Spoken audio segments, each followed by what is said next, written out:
এখন হচ্ছে আমি আরেকটা ম্যাথ করব, কারণ আমি যা দেখলাম ওই চ্যাপ্টার 2-এর আরেকটা ম্যাথ আছে 2.5, যেই ম্যাথটা আরেকটু ডিফারেন্ট। যদি আমি এই ম্যাথটা করায় দিই তাহলে তোদের জন্য একটু ভালো হবে, এই জন্য এই ম্যাথটারও একটা সলিউশন ভিডিও বানাচ্ছি। এই ম্যাথটা হচ্ছে 2.5-এর একটা ম্যাথ। তাই আমি সবসময়ের মতো আরেকবারও একটু উদ্দীপকটা পড়ে নিই, কারণ উদ্দীপকটা বুঝাইলে বোঝা যাবে, ঠিক আছে? এখানে একটা ব্যক্তি আছে, ব্যক্তির নাম হচ্ছে mister Belal, 50 years old Bangladeshi citizen, live in Cox's Bazar. তার মানে মিস্টার বেলাল 50 বছরের একজন ব্যক্তি, বাংলাদেশি সিটিজেন, সে বাস করে কক্সবাজারে। তাহলে আমরা কি করব এখন? Calculate his income tax liability for the current assessment year based on the given information. মানে তার ইনকাম ট্যাক্সের দায়বদ্ধতা আমরা ক্যালকুলেট করব তার কিছু কারেন্ট, মানে এই যে বছরে অথবা মাসের একটা হিসাব থাকে না, ওইটার উপর ভিত্তি করে। তাহলে প্রথম ডটে দেওয়া আছে stayed in Bangladesh during the income year 260 day, 60 দিন। তার মানে সে একজন রেসিডেন্ট। আমরা জানি যে ব্যক্তি 183 দিনের কম থাকে তাহলে সে রেসিডেন্ট না, অথবা অ্যাটলিস্ট 90 দিনের মধ্যে নাও থাকতে পারে, তাও সে রেসিডেন্ট না। যেহেতু সে 90 দিন প্লাস 183 দিন প্লাস, সেক্ষেত্রে আমরা বলতে পারি সে একজন রেসিডেন্ট। আর রেসিডেন্ট হলেই তার আমরা ইনকাম ট্যাক্সটা বের করব ডোমেস্টিক ইনকামের উপর plus global income, foreign income, যে দুটো মিলায় হওয়া হচ্ছে টোটাল গ্লোবাল ইনকাম। এই যে এখানে দেওয়া আছে 2 নম্বর ডটে টোটাল গ্লোবাল ইনকাম 55,50,000 টাকা। কিন্তু এখানে 3 নম্বর ডটে ডোমেস্টিক ইনকামে কিছু ইনক্লুড আছে, এখানে একটু আমাদের নজর দিয়ে দেখতে হবে। কারণ ডোমেস্টিক ইনকামে সব ইনকাম তো আর তার প্রতি মাসে দেওয়া হয় না, প্রতি বছর দেওয়া হয় না। কিছু ইনকাম থাকে, মনে কয়েক বছর, 2 বছর, 3 বছর, 5 বছর পরে ওই টাকাটা পায়, তারপরে সে তার হাতে আসে। সেক্ষেত্রে একটু ডিফারেন্স এই ম্যাটটা, এই জন্য আমি বলতেছি। এখানে হাউস প্রপার্টি ইনকাম কত? 3 lakh. Income from merchandise business থেকে 5 লাখ টাকা পায়। Capital gain disposing a capital asset after 5 years of purchase টাকা কত? 10 লাখ। এই যে তার ইনকামটা, এইটা ক্যাপিটাল গেইন, তার ক্যাপিটালের সাথে যোগ হবে কিছু একটা জিনিস আছে তার কাছে, যেটা বিক্রি করলে 5 বছর পরে পাবে সেটা। তাহলে ওই টাকাটা কেন সে এখন ট্যাক্স হিসাবে দিবে, তাই না? ওই টাকাটা তো 5 বছর পরে দেওয়া উচিত, কারণ টাকাটা পায় নাই, কিন্তু অ্যাসেট আকারে তো আসে। সেক্ষেত্রে সরকারকে 15% অ্যাটলিস্ট দিতেই হবে, এটা হচ্ছে রুলস, ঠিক আছে? ওটা আমি দেখাবো। তারপরে share of profit in partnership firm 5 lakh টাকা। তার মানে তারা একটা পার্টনারশিপ ফার্মে কিছু শেয়ার প্রফিট আছে, সেটার অ্যামাউন্ট কত? 5 লাখ টাকা। তারপর ডটে দেওয়া কি দেওয়া আছে, তার আগের ডটে তো মিস করছি, ও না, ঠিক আছে। তারপর ডটে দেওয়া আছে কি net wealth at the end of the income 52 কোটি টাকা। তার মানে তার মোট সম্পত্তি কত? 52 কোটি। আমরা কি জানি, যদি মোট সম্পত্তি 4 কোটি উপরে থেকে শুরু হয় তখন কিন্তু একটা আলাদা ট্যাক্স যোগ হয়। তার তো 52 কোটি টাকা, মানে মিস্টার বেলারের মোট সম্পত্তি কত? 52 কোটি, অনেক হিউজ পরিমাণ। এখানে একটা পার্সেন্টেজ তাকে ট্যাক্স দিতে হবে, ওরা হিসাবে লিখবো, সমস্যা নেই। তারপরে ডটে কী দেওয়া আছে? He made allowable investment 1.5 lakh টাকা, নাকি একক, দশক, শতক, হাজার, অযুত, লক্ষ, নিযুত, 1.5 লাখ টাকা, ঠিক আছে। সে একটা ইনভেস্টমেন্ট করছে তার যেটার অ্যাকচুয়াল ভ্যালু 1.5 লাখ টাকা, ঠিক আছে। তারপর ডটে কী দেওয়া আছে? Advance tax 35,000, TDS 10,000, tax refund claim 5,000, ঠিক আছে। এগুলো কাটাকাটি করবো আমাদের যখন একটা ট্যাক্সের পরিমাণ বের হবে, এই টাকাগুলো সে ছাড় পাবে, ঠিক আছে। সবার লাস্টে ডটে কী লেখা আছে? He has father of 2 disable handicap children. তার মানে কি তার 2টা চিলড্রেন আছে যারা হ্যান্ডিক্যাপ প্রতিবন্ধী। আমরা এই লাইন থেকে বুঝতে পারলাম তার 2টা চিলড্রেন আছে, সেক্ষেত্রে কিন্তু সে একটা ট্যাক্সের একটা কিছু স্যাক্রিফাইস পাবে, মানে আরও ট্যাক্সের লিমিটটা বাড়ায় দিবে 0%। এখন ম্যাথটা করেই বোঝা যাবে। আর এটা তো আমি আগের ম্যাথে বুঝাইছি 2.4-এ। এগুলো হচ্ছে সূত্র, মানে এগুলো হচ্ছে টাইটেল, হুবহু লিখতে হবে, এগুলো মিস করা যাবে না। যেটা এ ওটা এ, যেটা বি সেটা B, A B C D হুবহু টাইটেল অনুযায়ী। আর মায়ের বাপ বন্ধ হয়ে গেছে, লিখতে হবে, ঠিক আছে। তাই আমি এখন ম্যাথটা করি, সবচেয়ে ভালো হবে। তো ফার্স্টে আমরা কী জানি, রুলস অনুযায়ী গ্রস ট্যাক্স বের করতে হবে, ঠিক আছে। এই ম্যাথটা হচ্ছে 2.5, খুবই সুন্দর একটা ম্যাথ, মারাত্মক ম্যাথ, একটু পেইন দেয় ম্যাথ, ঠিক আছে। এখানে মনে হয় আমি কিছু একটা মিস দিছি। হ্যাঁ, এই কোশ্চেনে আমি একটা ডট মিস দিছি, এই মাত্র খেয়াল হচ্ছে, মানে এত ছোটো ছোটো লেখা চোখে পড়ে না। এই যে এই ডটটা 1 2 3 4 5 6, 6 নম্বর ডটে কী লেখা আছে? He is the owner of 2 motor cars. আমি এখানে তো বলিই নেই, এটা খুব ইম্পর্টেন্ট একটা লাইন। তার মানে তার 2টা গাড়ি আছে, ঠিক আছে? একটা গাড়ি হচ্ছে 1500 সিসি, আর একটা গাড়ি হচ্ছে 1800 সিসি। আমরা সবসময় রুলস অনুযায়ী যেটা জানি, যদি কারো কাছে গাড়ি থাকে, সেই গাড়ি যদি 1500 সিসি হয়, মানে 1000 থেকে 1500 সিসি হয়, তখন তাকে ট্যাক্স দিতে হয় সরকারকে 25,000 টাকা। আর যদি তার কাছে একটা গাড়ি থাকে, যে গাড়িটার সিসি হচ্ছে 1500 থেকে 2000 সিসির মধ্যে, এখন হইতে পারে 1700 সিসি অথবা হইতে পারে 1800 1900, যেটা হোক, মানে মোট কথা 1500 থেকে 2000-এর মধ্যে থাকলে, যদি কোনো সিসি গাড়ি থাকে, তাকে দিতে হবে 50,000 টাকা। যদি গাড়ি থাকে, একটা গাড়ি থাকুক অথবা যত টাকা থাকুক, নট ম্যাটার। কিন্তু যদি কারো 2টা গাড়ি থাকে, তখন কি 2টা ট্যাক্স দিতে হবে? না, অবশ্যই না।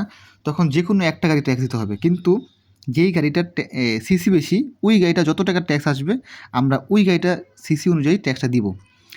এখন যেহেতু তার কাছে 2টা গাড়ি, একটা হচ্ছে 1500 সিসি আর একটা হচ্ছে 1800 সিসি, যেই গাড়িটার সিসি বেশি, ওটা যত টাকা ট্যাক্স আসবে, আমরা ওই ট্যাক্সটাই সরকারকে দিব। এখন তার সবচেয়ে হায়েস্ট সিসি গাড়ি কত? 1800 সিসি।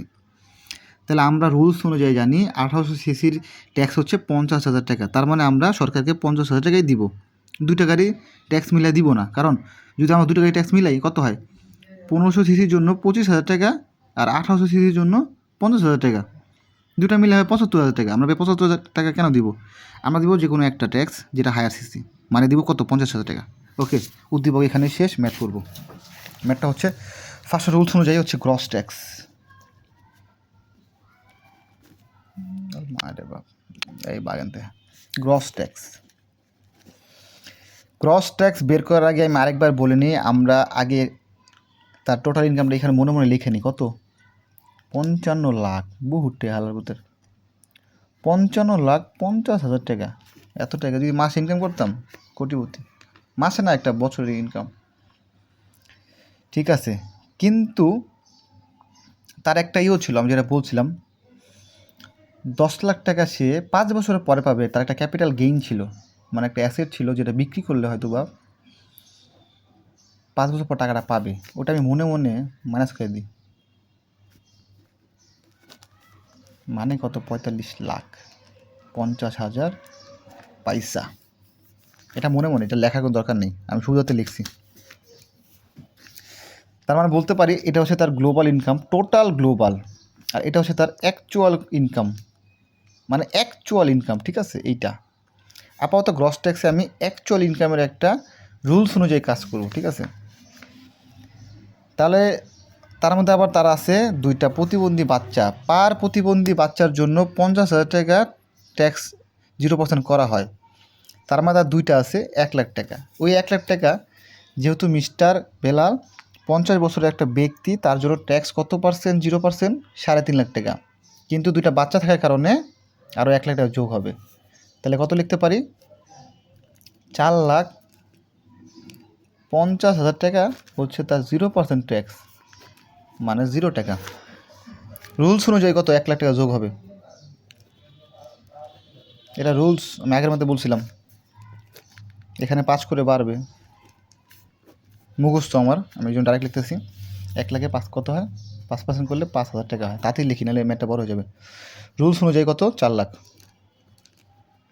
আর এরকম করতে হবে কত টাকা পর্যন্ত? 45 লাখ পর্যন্ত। অনেক টাকা। 10% কত হয়? 40,000 টাকা।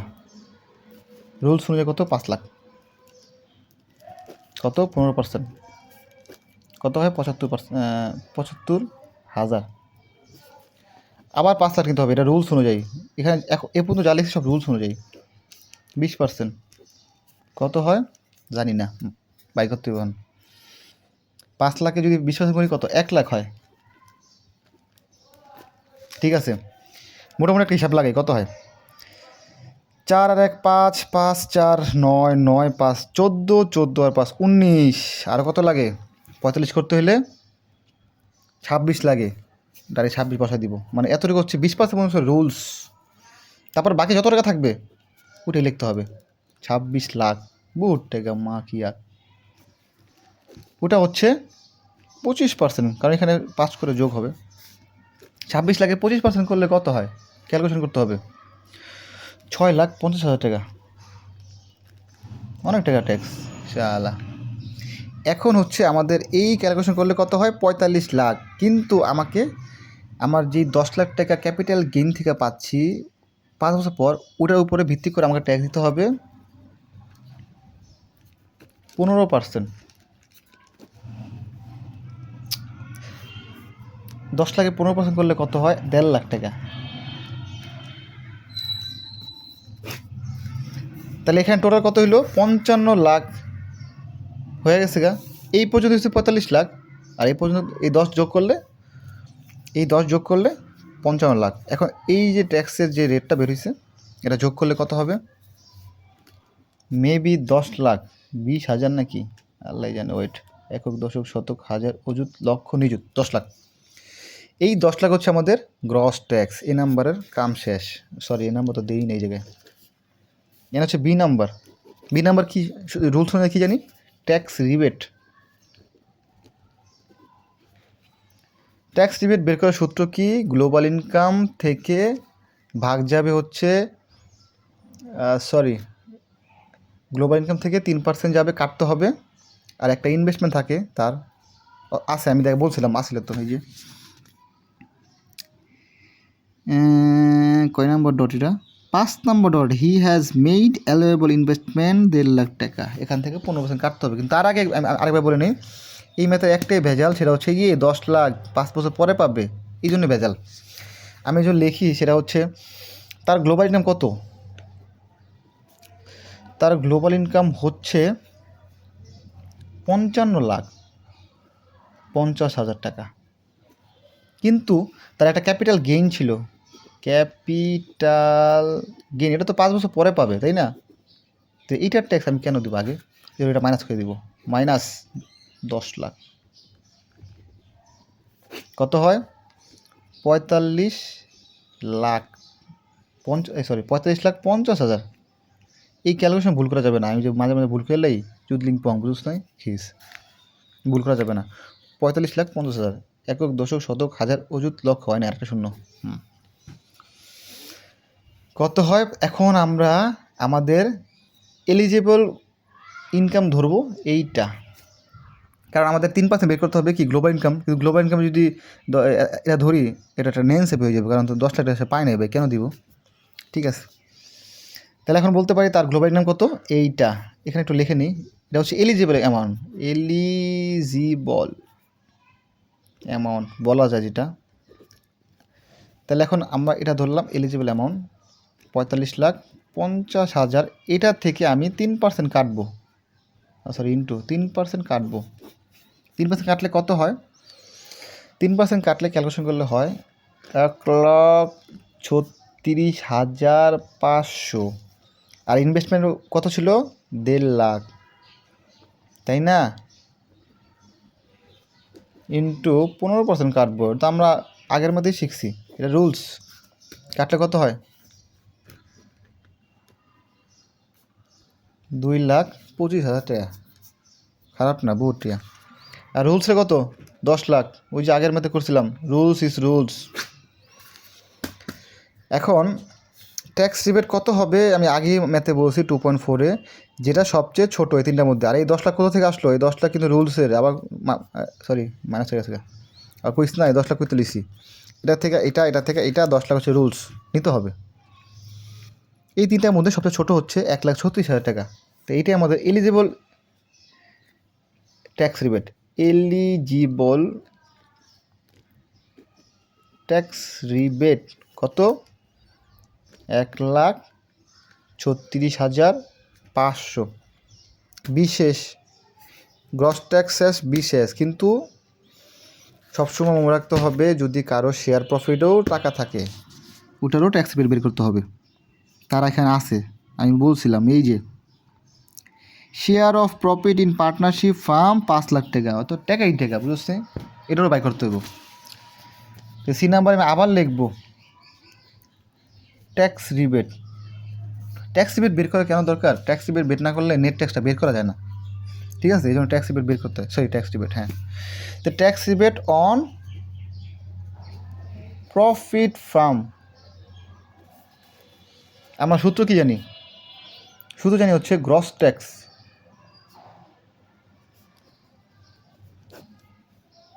মানে প্রফিট বের করার সময় এই সূত্র অ্যাপ্লাই করতে হবে। গ্রস ট্যাক্স বাই হচ্ছে টোটাল গ্লোবাল ইনকাম, টোটাল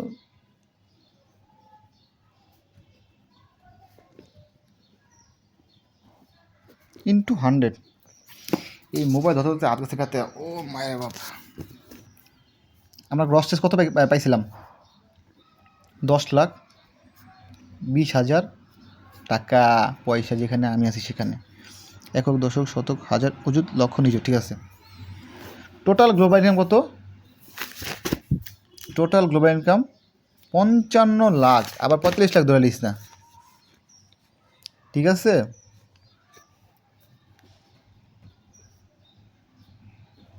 পঁয়তাল্লিশ, সরি 55,50,000 টিয়া পয়সা 100 দিয়া করলে কত হয়? এটা ক্যালকুলেশন করলাম, এখানে বোঝানোর কিছু নেই, ক্যালকুলেশন, জাস্ট ক্যালকুলেশন, এটা ফর্মুলা, এটা ক্যালকুলেশন। তাহলে আসে 18.37 আসছিল আমার কাছে, কিন্তু আমরা যেহেতু 2 গুণ নিতেছি সেহেতু 38 লিখতেছি, হ্যাঁ। এটা সবসময় পার্সেন্টেজে রাখতে হবে, যা আসবে পার্সেন্টেজে রাখতে হবে, ওকে। তাহলে আমাদের এখন পার্সেন্ট বের করলাম, পার্সেন্ট বের করার পর হচ্ছে এখন তার শেয়ারের প্রফিট কত ছিল, অ্যামাউন্ট কত ছিল? 5 লাখ টাকা। তো সুতরাং আমরা বলতে পারি 5 লাখ ইন্টু 18.38%, এত 18.38% কাটবো 5 লাখ থেকে, কাটলে কত হয়? কাটলে মেবি হয়, মেবি না, শিওর 91,900 হয়। বরাবর লিখলাম এখানে, এই বরাবর, সবসময় বরাবর লিখতে হবে, ঠিক আছে? ট্যাক্স রিবেট প্রফিটের উপর বের করা শেষ, ওকে। এখন হচ্ছে ডি নাম্বার। ডি নাম্বার হচ্ছে নেট ট্যাক্স। নেট ট্যাক্স বের করার সূত্র কি আমরা জানি? গ্রস ট্যাক্স, মানে এ হচ্ছে গ্রস ট্যাক্স মাইনাস দুটা রেবেট মাইনাস হবে, তাহলে বি নাম্বার একটা রেবেট, সি নাম্বার একটা রেবেট, এই দুটা যোগ করে এ নাম্বার থেকে মাইনাস করে দিব। তো কত হবে? গ্রস ট্যাক্স থেকে এই দুটা যোগ করে মাইনাস করে দিব। আমি আর এটা ভাঙ্গা দেখাইলাম না, ঠিক আছে?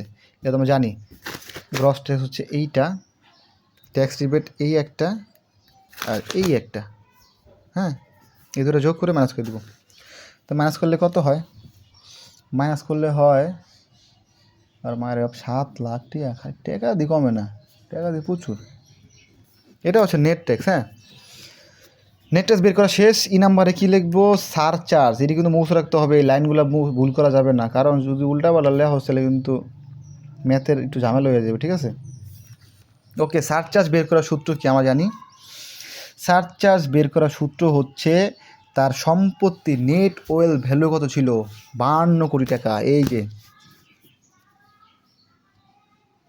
He has, sorry, net wealth at the end of the income ইয়ার 52 কোটি, ঠিক আছে? এখন 52 কোটি যদি হয়, আমরা রুলস অনুযায়ী কী জানি?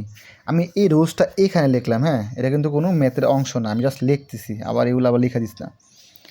4 থেকে 10 কোটি হলে 10% কাটতে হবে নেট ট্যাক্স থেকে। 10 থেকে 20 কোটি হলে কাটতে হবে কত? 20%। যদি 20 থেকে 50% হয় কাটতে হবে কত? 30%। আর 50 থেকে যত মন চায় তত ইনফিনিটি, মানে যতটুকু আমি জানি বই অনুযায়ী, মানে প্লাস হইতে থাক, সমস্যা নেই, 35%। এটা হচ্ছে একটা নোট, হ্যাঁ। তাহলে মিস্টার বেলারের ইনকাম কত, সরি নেট ওয়েলথ কত ছিল? 52 কোটি। তার মানে কি এই 50-এর মধ্যে আছে কি না? 50-এর মধ্যেই তো আছে 52 কোটি। তাহলে তার কত দিতে হবে? তার সারচার্জ হবে নেট ট্যাক্সের 35% কাটতে হবে। তাহলে কাটলাম, এখানে আমি রাফ হিসাবে দিতে পারি অথবা লিখতে পারি, এই যে এইভাবে ব্র্যাকেটে লিখলাম সারচার্জ কত ছিল, নেট ট্যাক্স 91,600 ইন্টু 35%, কত আসবে? 2,77,000 সারচার্জ হচ্ছে এইটা, এটা আমার করছে, আমি দেখাইলাম কীভাবে করতে হয়। সারচার্জ বের করছি। এফ নাম্বারে হচ্ছে যোগ হবে, তার একটা গাড়ি ছিল মনে আছে, একটা না দুটা গাড়ি ছিল, তার মধ্যে একটা হচ্ছে 1500 সিসি, একটা হচ্ছে 1800 সিসি। আমি ফার্স্টে বলছিলাম দুইটা গাড়ি থাকলে যে কোনো একটা গাড়ি সিসি, যেটা হায়ার সিসি ওইটা হচ্ছে ট্যাক্স দিতে হবে। তো ওটা একটা সর্বোচ্চ সিসি কত? 1800 সিসি, 50,000 টাকা। ওইটাই আমি এখন লিখবো। ওটাকে বলা হয় ইনভায়রনমেন্টাল সারচার্জ। মানে একটা চার্জ দিতে হবে কত? 50,000, কারণ গাড়ি সিসি ছিল 1800 সিসি, 50,000 দিতে হবে। গলাটা ব্যথা হয়ে গেছে, রোজমদার একটা খিস। এখন জি নাম্বার সূত্র কি? ওই যে net tax liability and surcharge. Net tax liability and sir, হাতালে একটু খারাপ হয়েছে, একটু বুঝে লিস। তাহলে সারচার্জ দুইটা যোগ করব আর নেট ট্যাক্সটাও যোগ করব, মানে সারচার্জ আর এই নেট ট্যাক্স যোগ করে ট্যাক্স লায়াবিলিটি। তাহলে আমি একটু সূত্র এইভাবে লিখতে পারি, এটা হচ্ছে ডি, তাই না? তাহলে D plus E plus F কত হয়? যোগ করলে 11,18,660, বহুত টাকা ট্যাক্স, 11 লাখ টাকা ট্যাক্স দিয়ে দিব। তাহলে এই ট্যাক্স হচ্ছে দিতে হবে আমাকে। এটা হচ্ছে ট্যাক্স লায়াবিলিটি অ্যান্ড সারচার্জ। তারপর হচ্ছে কি এইচ নাম্বারে আমি একটু দেখাই, ঠিক আছে। তারপর কি লিখবো? আর কিছু অ্যাডভান্স ট্যাক্স, টিডিএস, রিফান্ড এগুলো লিখতে হবে। এগুলো দেখে বসা দিলাম। তাহলে অ্যাডভান্স ট্যাক্স হচ্ছে, সবসময় advance tax, TDS, tax refund claim এগুলো মাইনাস হয়। হ্যাঁ, তাহলে অ্যাডভান্স ট্যাক্স কত ছিল? 35,000, আর মাইনাস মানেই ব্র্যাকেট। আমি আগের মতো বলছি, বারবার বললে ইজ্জত নষ্ট করে লাভ নেই। টিডিএস কত? 10,000 টাকা, একক, দশক, শতক, হাজার, অযুত, লক্ষ, এই সরি 10 না 1 লাখ, এত টাকা শিওর? 1 লাখ টাকা, ঠিক আছে, এটাও মাইনাস। যে নাম্বারে কি ছিল? ট্যাক্স রিফান্ড ক্লেম কত ছিল? 50, মানে 50,000 টাকা, এটাও মাইনাস। তাহলে advance tax, TDS, tax refund claim, এই তিনটা মাইনাস হবে হচ্ছে এই লাইবিলিটি থেকে। তাহলে লিখলাম লাস্টে কি বাকি, কি ভাই এইটা একটু গরম বেশি হয়ে গেল। অ্যামাউন্ট পেইড উইথ রিটার্ন লিখলাম না, ভালো লাগতেছে না। তাহলে এখান থেকে এটা মাইনাস, এটা মাইনাস, এটা মাইনাস, এটা মাইনাস, লিখলাম জি মাইনাস ব্র্যাকেটে দিলাম H plus I plus J plus minus করে দিব জি থেকে। কত হবে?